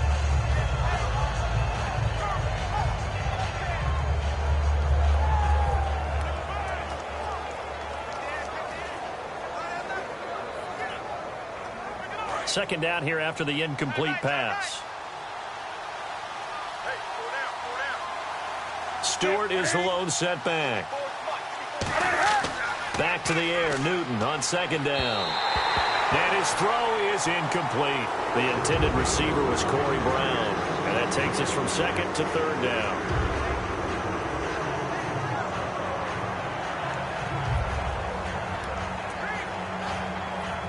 So a 2nd down incompletion now brings up 3rd down.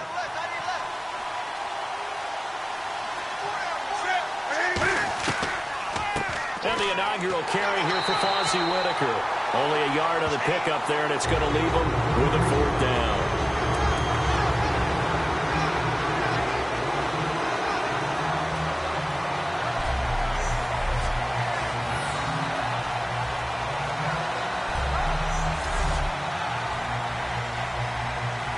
Here's the Panthers punter now. He's been one of their few bright spots so far.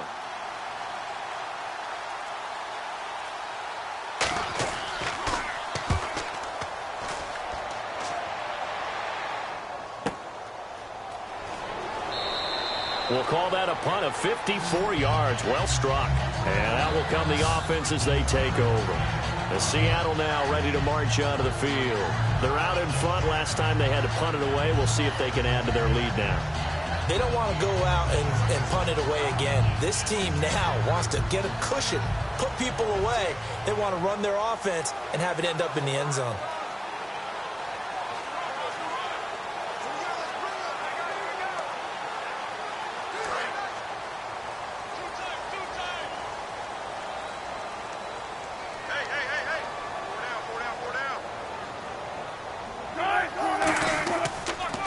Down, this is wrong.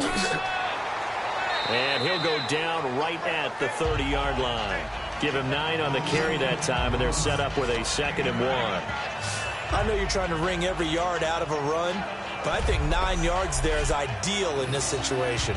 Yeah, now next couple plays, you only need 1 yard. Keep that clock rolling with a lead here in the 4th. Yeah, what you're saying is maybe if it takes you 1 or 2 more runs to get the 1st down, that's extra time, extra plays. Really hurts the team on defense. On second down, Wilson. He's going to loft one deep left side here. And intercepted. Maybe the turning point they need. Picked off by Trey Boston. And the return this time will go out to the 42-yard line. Two-score game here in the fourth, and that pick, it kind of keeps the door ajar, doesn't it? It does, and you wonder about their strategy because with a two-score lead, you would think maybe you're just sitting on it and trying to drain some clock. It's almost like they felt like, hey, we've got a good cushion. We can keep pressing it. It ended up costing them. Carolina getting set to take the field. And on the last go-around, they really couldn't get anything going. They had to punt from deep inside their own territory, which means you're going to lose the field position battle as a general rule. What they're looking for now is a little more consistency, move the ball at least a few times on offense, get a couple of first downs, and hopefully flip the field. Yeah, just something to build off of. That's what they're looking for here.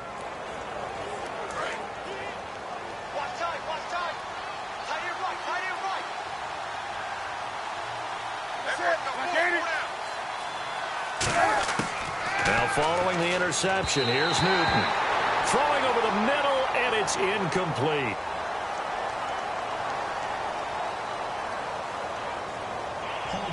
Defense. Thought he may have gotten away with one there, but the ref caught him, and it's holding.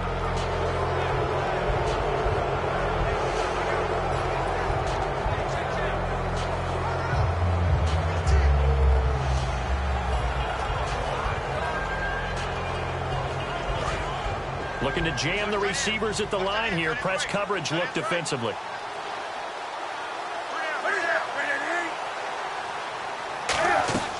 Following the penalty, here's Stewart. And he'll be brought down right at midfield after a gain of only a couple. We always like to talk about defense in terms of levels. First level defensive line, second level linebackers, third level defensive backs. On that run, that was what we call a first level run, and it was stopped by a second level player.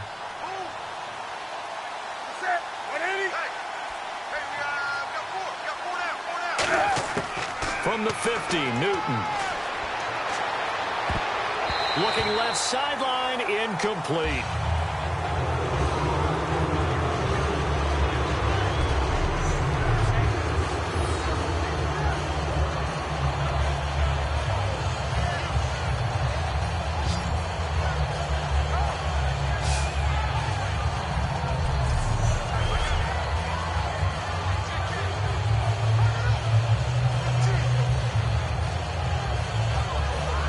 Offense looking to pick up the first down after the second down incompletion. So 3rd and 7 and an extra defensive back on the field here.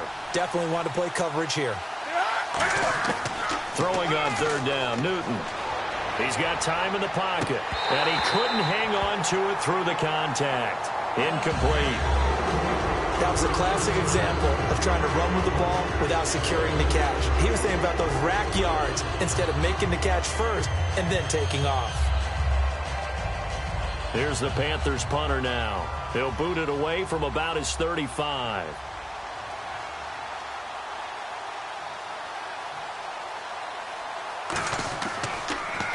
He gets this away. It's a good one, drawing toward the sidelines. And problems spreading to the punt team now. This one goes all the way into the end zone on the fly, so that'll come back to the 20. The Seahawks offense now, they get ready to come back onto the field. And following the interception, we'll see what they can put together on this drive. I can hear my old college coach right now. He always used to tell us before every game, the team making the fewest mistakes will win. What they're hoping is that last mistake is their only one of the game. Coaches, that's all they talk about, turnovers, right? Minimizing those and maximizing opportunities.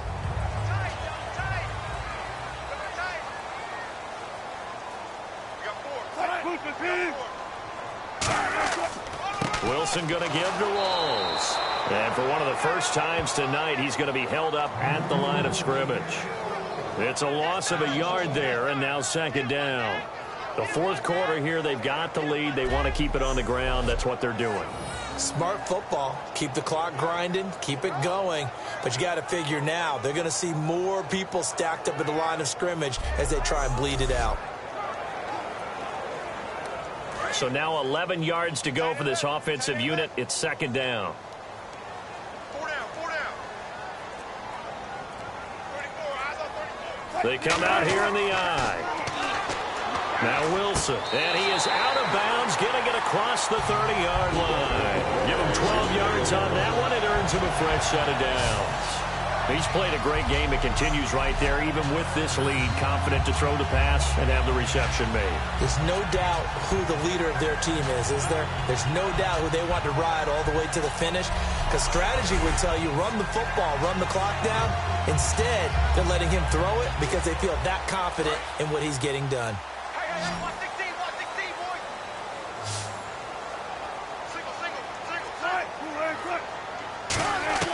Throwing now, Wilson on first down. And his throw here is incomplete. He was trying to get it to Jermaine Kearse. And it's second down. I hope I don't sound too rah-rah on that one, but that's the exact right throw. Either your receiver gets it or no one gets it. Give him a lot of credit for being really precise with it. Got rid of it. No one got it. So incomplete on first. Let's see what second down has in store. This is Rawls. He takes this one across the 35 to the 36, a gain of about 4. And there's a run to be happy with. Good, solid yardage. He'll take that anytime you hand the ball to a back. Now the offense in that middle ground here on third down, 3rd and 5.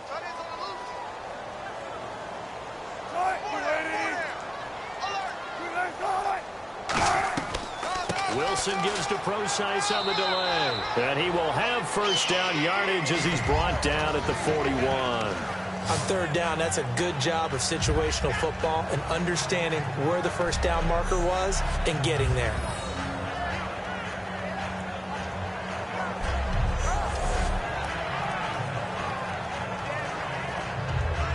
First down and 10 now for the offensive group.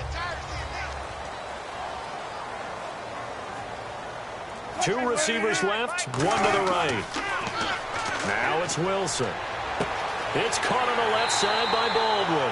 And he's able to get this one down to the 40-yard line. And defensively, they just don't seem to have much of an answer for this passing game. Not at all. Look at the confidence that's exhibited here. With that type of a lead, clock on their side, instead of running it, they're still throwing it, trying to pick up first downs and keeping the football.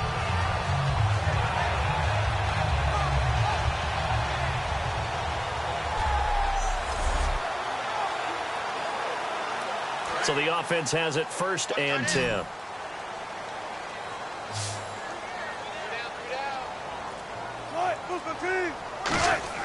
Now a play fake here on first down. And he's going to drop this off to his fullback. It'll be a pickup of only a yard, and that'll bring up second down. I wouldn't be surprised to see the next step in utilizing this position is to actually utilize more of a scat back in this spot, because we saw the catch there, right? He made it, but he's a bigger, stronger guy, maybe not quite as elusive as maybe someone else you would put there. Yeah, didn't get the big yardage there you might out of a smaller back. They come out here in the eye. On second down, Rawls fighting his way down to about the 35-yard line. Calling a gain of 4, and it'll leave him with a 3rd down and 6 to go. Can we just take that run and turn it into a kind of a clip and save? Because that tells you everything you need to know about this drive. They've been moving the ball awfully well. So it's 3rd and 6, and this will be the 8th play of the drive.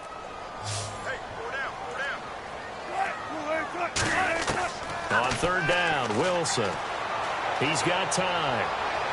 And incomplete. He had nowhere to throw, so he just tossed it away. But that brings up 4th. And right now I take my rudimentary kindergarten skills and draw where the tackle box would be, because that was close. I thought he was in the tackle box. He has to be very careful where he gets rid of the football for that spot. Yeah, they say there was a receiver in the area, though. Yeah. There's always a receiver in the area. And I don't think this has the carry. It does not. It's no good. And this score will stay right where it is. Well, he's got a big leg, and when everything comes together, he can certainly hit from long range, but this one's going to come up just a little bit short. A very good effort, though.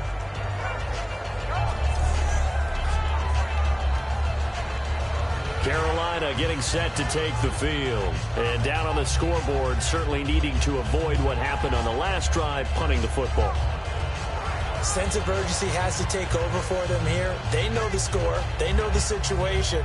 And by the way, the punter no longer exists for their offense. That's how they have to treat this drive. They need points. Big time.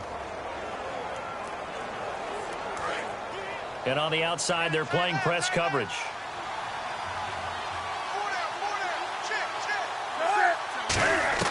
On first down, it's Newton.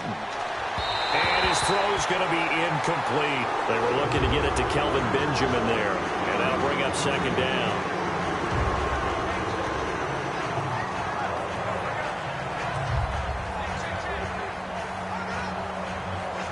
So the incomplete pass brings up second down.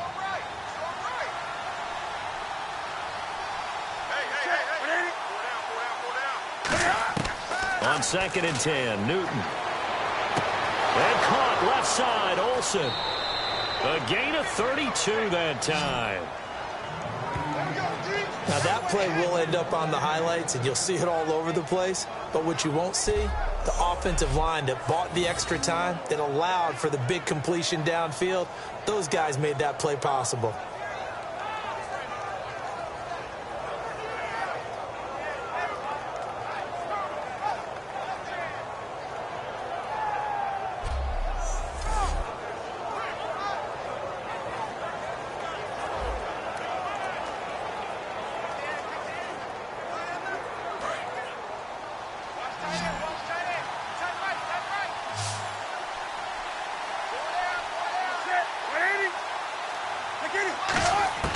Now a first down throw for Newton. He finds his man, the tight end Olsen. 7 yards, the pickup on the pitch and catch. Time for a break. We'll come back to wrap this one up after this.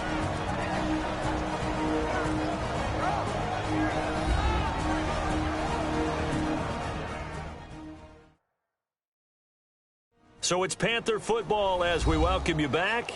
And let's see what they've come up with offensively after having time to talk it over.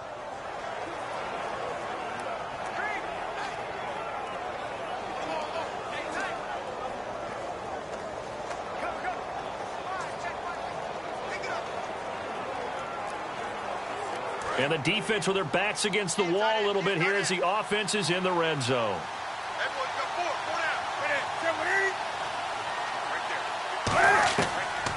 Draw play, Newton to Stewart.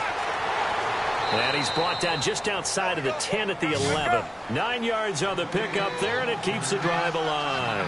And the offense moving quickly to the line. Newton on first down.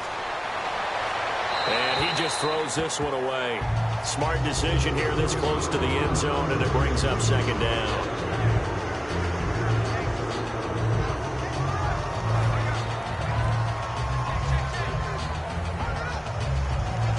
Unable to connect on the first down pass play. Now it's second down.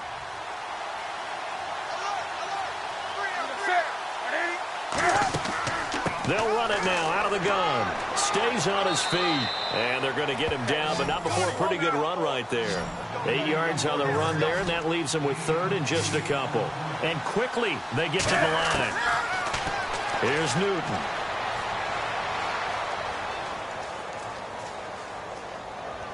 And this is caught now for a late touchdown. So hold everything here. This one's not over yet. And they put it in the end zone, which was job one. Now they have to convert. And then it's decision time, isn't it? Yeah, this is what all teams go through. You look at the clock, you're inside 2 minutes, look at your timeouts, make that onside kick decision. Yeah, how do you feel about your defense, where you are in terms of the scoreboard and the time left on the clock? As you noted, so many things to go through. Graham Gano on for the extra point. And that'll cut the lead down now to a touchdown.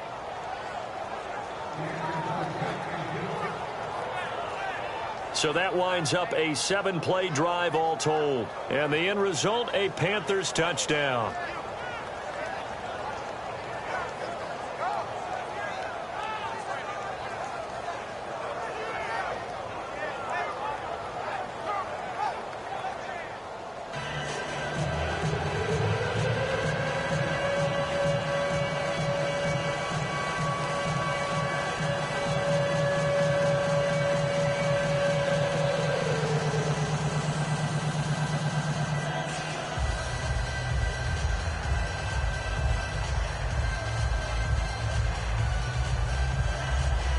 So a 7-point game. They'll need a recovery, the touchdown, and an extra point to tie. And the Seahawks, looks like they've recovered. They have. Russell Wilson now gears up to lead the offense again. And the passing game, I mean, look at the numbers. It's fallen off. When a team is struggling, sometimes you look at the quarterback. When the quarterback starts to struggle, who goes over and picks him up? Yeah, that's always a big one, isn't it? Usually, there's a quarterback whisperer somewhere. And what I mean by that is, whether it's an assistant coach, whether it's one of his best friends on the team, someone that can get in his ear, get with him and say, all right, my man, what do you need? What's going on here? So he's one person he can lean on. He's going to have to lean on that guy right now. Wilson, a give to Rawls. And little room to... And now we get a timeout called on the defensive side of the ball by the Panthers. It's just their first. They've got 2 more to use here in the final stages.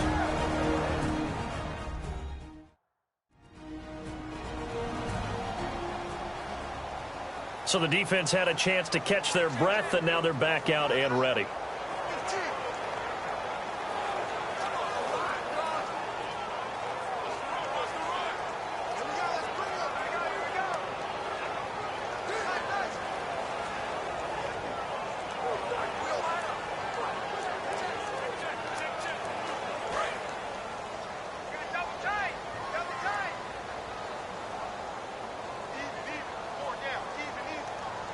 They come out here in the eye.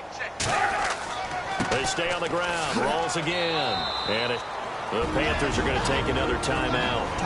That'll leave them with just 1 remaining in this 4th quarter of play.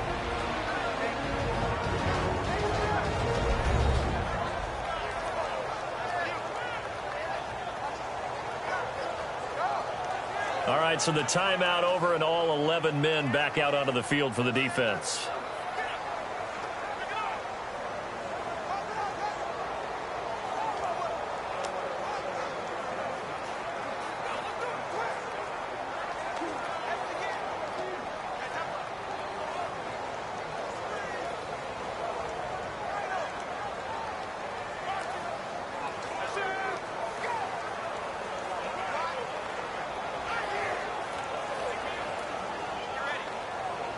They'll need to get it to the 30 for a first. This is 3rd down.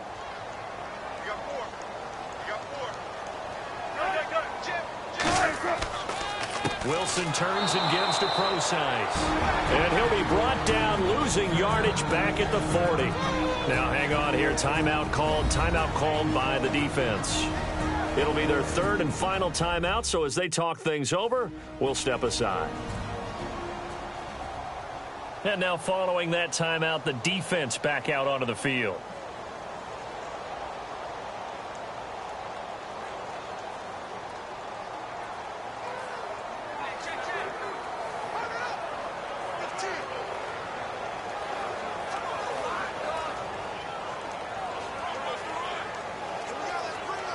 So on 4th down, out trots the kicker in a big spot here.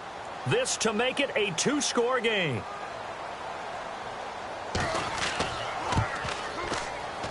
And this won't get there. Won't be online either. It's no good. Off to the right. And this score will stay right where it is.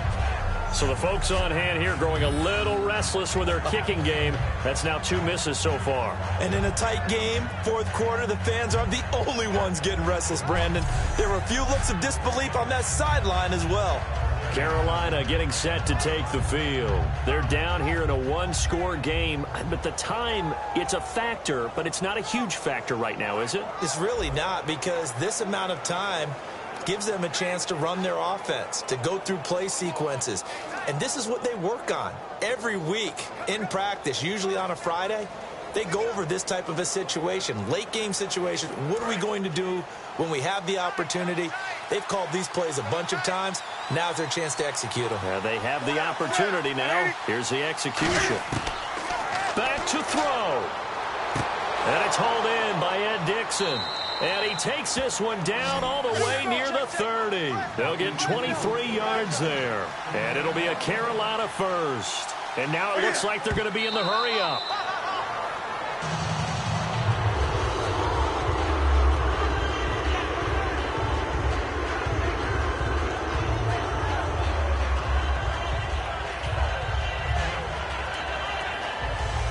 And on 2nd and 10 now.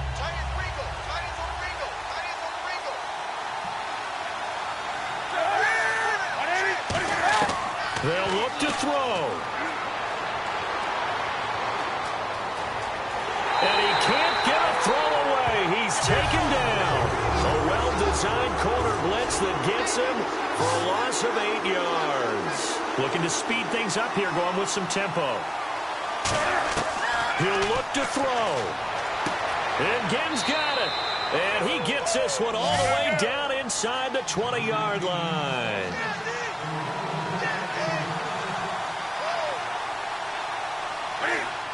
And now down to 14 as he spikes it to stop the clock.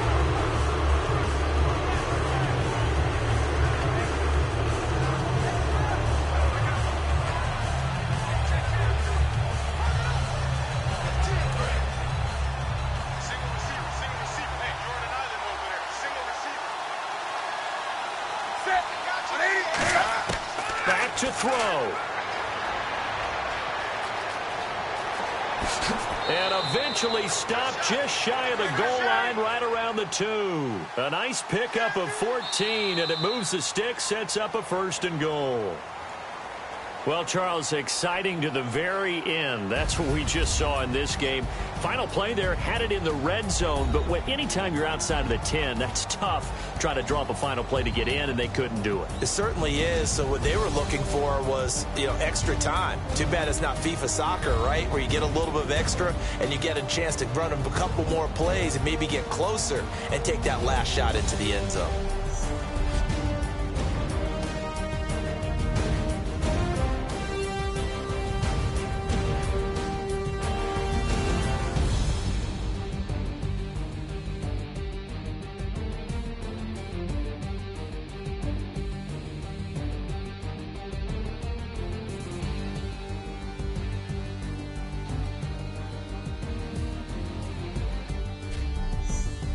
So that'll do it for us. For my partner, Charles Davis, and all the hard-working men and women on our crew, I'm Brandon Gaudin. You've been watching the NFL right here on EA Sports.